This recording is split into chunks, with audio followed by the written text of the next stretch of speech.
అమ్మా అమ్మా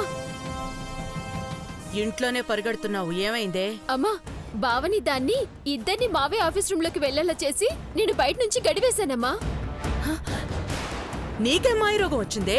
వాళ్ళిద్దరిని ఒక గదిలో పెట్టడం ఏంటి? అబ్బా అమ్మా నేను చెప్పేది విను. వీళ్ళిద్దరినీ ఒకే గదిలో మావయ్య చూసారే అనుకో, రాత్రుల్లో దాన్ని మహల్లో ఉండకూడదని నువ్వు గెంటేసినట్టే అసలు ఈ కాంపౌండ్ లోకి రానివాడు మావయ్య. అబ్బా రా అమ్మా. అది కాదే. అబ్బా అమ్మా రా నువ్వు. రా అమ్మా. రా.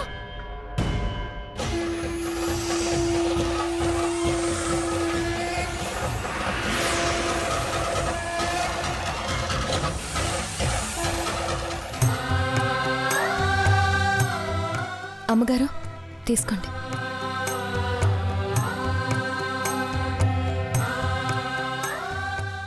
రా అమ్మా, ఈరోజు దాని సంగతి చూడాలి. ఎవరే? దేని సంగతి? అదే అమ్మా, ఆ పున్నాగ సంగతి. మావయ్య ఆఫీస్ రూమ్ లో బావతో కులుకుతుందని గొడవ చేస్తాను చూడు. రా రా అమ్మా. కాఫీ చాలా బాగుందమ్మా. నువ్వే చేసావా?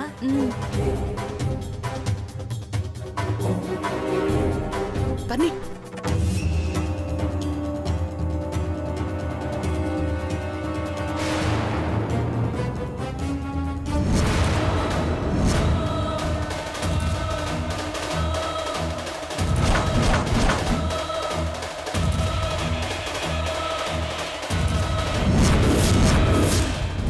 నేను మిగతా వాళ్ళకు కూడా కాఫీ ఇచ్చేస్తానమ్మా. అలాగేనమ్మా.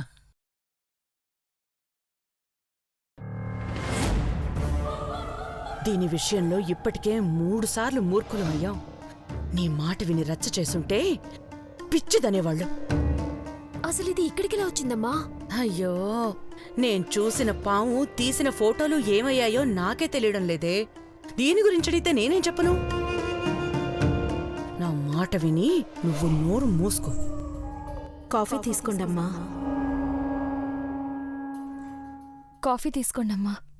ఏయ్, నువ్వేనా మాట్లాడింది? అవునమ్మా, కాఫీ తీసుకోండి. అక్కర్లేదు. కడుపు మండి ఎప్పుడు కాఫీ తాగు. మజ్జిగ తెమ్మంటారా? కడుపులో చల్లగా ఉంటుంది.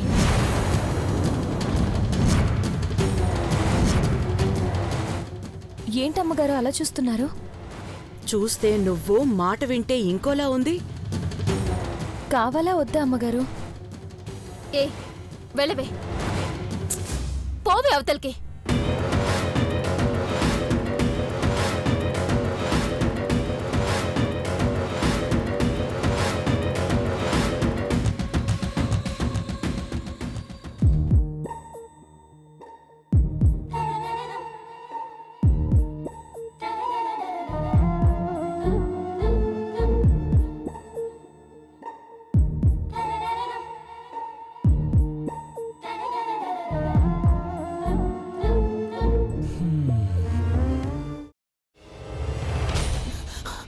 నువ్వు ఇంకేమన్నా చెప్పాలా?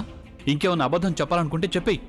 నేను చూడాలనుకుంటున్నాను నన్ను మోసం చేయడానికి నువ్వు ఎంత నీచానికి దిగజారగలవు అని. ఎందుకు ఆలియా, ఎందుకు నువ్వు ఇలా చేసావు? నీకు తెలుసు కదా, నానమ్మ తర్వాత నీ ఒక్కదానిని కదా నేను పూర్తిగా నమ్మేది. ఏమన్నావు నువ్వు? ఈ మధ్య అన్నిటినీ మర్చిపోతున్నావా? అది చాలు. వాటిలో ఉన్న శక్తి విషయాన్ని గ్రహించి మనకు వివరిస్తాయి.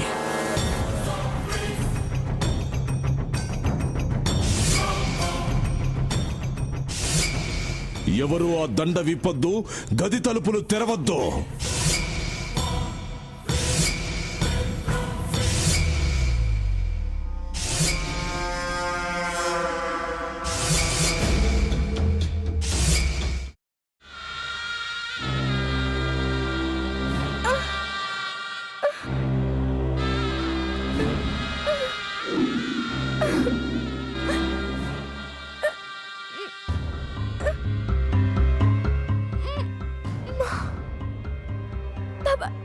వద్దు బాబాయ్, నేను చేయొద్దు బాబాయ్, ప్లీజ్ బాబాయ్. నీకు నిజం తెలిసినప్పుడే నా ఆలోచనలో నువ్వు చచ్చిపోయావు. అబ్బా ప్లీజ్ కొంచెం తినండి ప్లీజ్. భీమారావు గారు మీరా? ఇగో మీరా కాదు సక్కుబాయ్. అవును, మీ పనామే లేచిపోయిందని చెప్పి కంప్లైంట్ ఇచ్చినావు కదా. రేయ్, ఆయన కంప్లైంట్ ఇచ్చింది లేచిపోయిందని కాదు, కనిపించడం లేదు అని. అట్లానా? సరే మేడం. ఇడియట్. ఆ వంట మనిషి పేరేంటన్నారు? రత్తాలు మేడం. ఏం పెద్ద మంచి, నీ వంట మంచిని కూడా మేడం అని పిలుస్తావా? రేయ్ హాఫ్ బ్రెయిన్,